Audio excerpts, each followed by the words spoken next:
दोस्तों सबसे पहले मैं आपको ले चलता हूँ फॉर्म नंबर 49। बिना किसी टाइम को स्पेंड किए सबसे पहले आप दो फ़ोटो ले लीजिए। फ़ोटो आपकी सेम होनी चाहिए।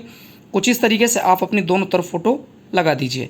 देन इसके बाद यहाँ पे आपको क्रॉस साइन करना है कुछ इस तरीके से कि आधा आपका नीचे जाए और कुछ फ़ोटो में भी जाना चाहिए। ये आपका वो साइन है जो आपके पैन कार्ड में प्रिंट होकर के आएगा। नीचे आप आ जाइए। यहाँ पर आप इस तरीके से श्रीमती इस तरीके से आप यहाँ पे टिक कर सकते हैं। और सबसे पहले आपको लिखना है लास्ट नेम, यानी कि आपको पहले लास्ट नेम या सर नेम जो भी आप लिखते हैं उसको आपको पहले लिखना है। तो कुछ इस तरीके से मैंने यहाँ पे लिख दिया सिंह। देन इसके बाद फर्स्ट नेम भूपेश। इसके बाद आप यहाँ पे आ जाइए और यहाँ पे आपको ये कह रहा है कि आपके पैन कार्ड में आप जो प्रिंट कौन सा नाम चाहते हैं वही नाम आपको यहाँ पर लिख देना है। तो यहाँ पर मैंने लिख दिया भूपेश सिंह। देन इसके बाद आपसे कह रहा है कि यदि आपका कोई और नाम है तो आप यहाँ पे मेंशन करें। तो आप इस तरीके से यहाँ पे यदि आपका कोई दूसरा नाम है तो मेंशन कर सकते हैं, अदरवाइज़ आप यहाँ पे नो कर दीजिए। तो यहाँ पे मैंने नो कर दिया। देन इसके बाद आप पे जेंडर पे आ जाइए, मेल फीमेल ट्रांसजेंडर, मैंने यहाँ पे मेल कर दिया। देन इसके बाद आप डेट ऑफ बर्थ पे आ जाइए। डेट ऑफ बर्थ कुछ इस तरीके से जो भी आपकी डेट ऑफ बर्थ है आप उसको मेंशन कर दीजिए। नीचे आ जाइए। यहाँ पे आपको कह रहा है कि फादर्स नेम मैंडेटरी है, आपको भरना ही भरना है। तो सबसे पहले फादर्स नेम में भी आपको वही चीज़ करना है कि ऊपर आपको लास्ट नेम या सर नेम इस तरीके से लिख देना है और नीचे आपको अपने पिताजी का फर्स्ट नेम लिख देना है। तो कुछ इस तरीके से। एंड मदर्स नेम कंपलसरी नहीं है, यदि आप चाहो तो लिख सकते हो, अगर अदरवाइज़ नहीं लिखना चाहो तो नहीं लिखो। तो मेरी सजेशन ये है कि आप लिख ही दो। तो यहाँ पे अब मैंने ऊपर लिख दिया लास्ट नेम में देवी और नीचे लिख दिया गिरजा फर्स्ट नेम में। अब आपसे पूछ रहा है कि आप अपने पैन कार्ड में कौन सा नाम चाहते हो। तो इस तरीके से मैंने यहाँ पे फादर्स नेम सेलेक्ट कर दिया, यानी कि जो भी पैन कार्ड बन के आएगा उसमें पिताजी का नाम चढ़ करके आएगा। चलिए यहाँ पे आपको एड्रेस अपना फिल कर देना, जो भी आपका एड्रेस है आप यहाँ पे फिल कर दीजिए। यहाँ पे अपना स्टेट लिख दीजिए, एरिया पिन कोड और ये आपका कंट्री।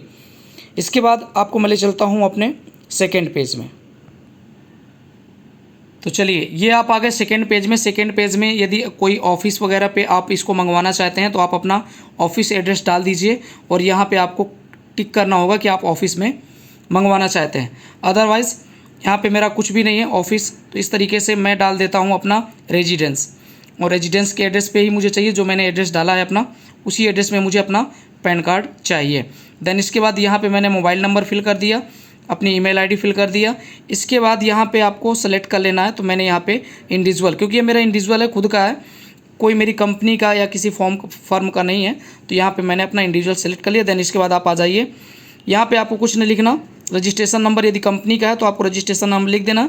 आप आ जाइए 12 नंबर। 12 नंबर में आपको आपका आधार कार्ड नंबर लिख देना है। यदि आपको आधार कार्ड नंबर नहीं मिला, फॉर एग्जाम्पल आपने नया आधार कार्ड बनवाया है, तो उस कंडीशन में आपको ये जो आपका एक नंबर अलॉट होता है वो नंबर आप यहाँ पे लिख सकते हैं। अदरवाइज़ यदि आपको ऑलरेडी पहले से आपका आधार कार्ड नंबर है तो आप ऊपर लिख दीजिए। देन इसके बाद आप नीचे आ जाइए। यहाँ पे आपको कह रहा है कि आपके आधार कार्ड में जिस तरीके से नाम लिखा उसी प्रकार से आप लिख दीजिए। यहाँ पे मैंने लिख दिया भूपेश सिंह।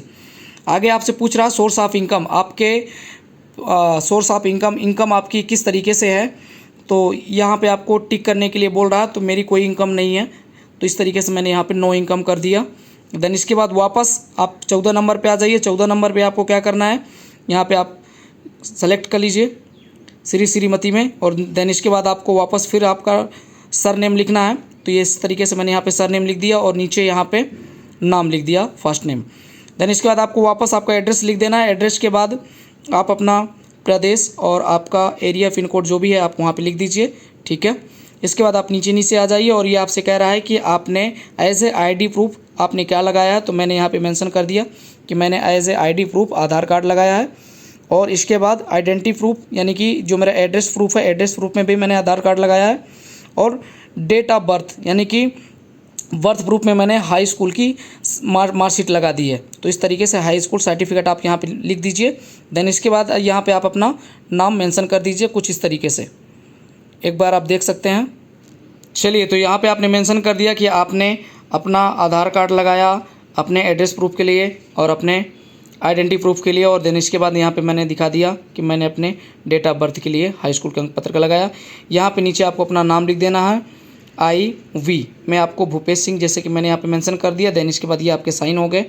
और इस तरीके से यहाँ पे आपको प्लेस लिख देना जहाँ कहीं भी आप अपना पैन कार्ड के लिए अप्लाई करते हैं उस जगह का नाम लिख दीजिए। देन इसके बाद यहाँ पे आपको डेट लिख देना है। चलिए, तो आशा करता हूँ दोस्तों ये इन्फॉर्मेशन आपके लिए काफ़ी हेल्पफुल साबित हुई होगी। यदि ऐसा है तो प्लीज़ कृपया करके मेरा चैनल सब्सक्राइब कर लीजिए और साथ ही बेल आइकन को प्रेस कर दीजिए, जिससे कि आपको यूट्यूब से related tips and trick and otherwise आपके किस तरीके से फॉर्म फिल करें, म्यूचुअल फंड और LIC से रिलेटेड आपको वीडियो मिलते रहेंगे। So thanks for watching. जय हिंद, वंदे मातरम।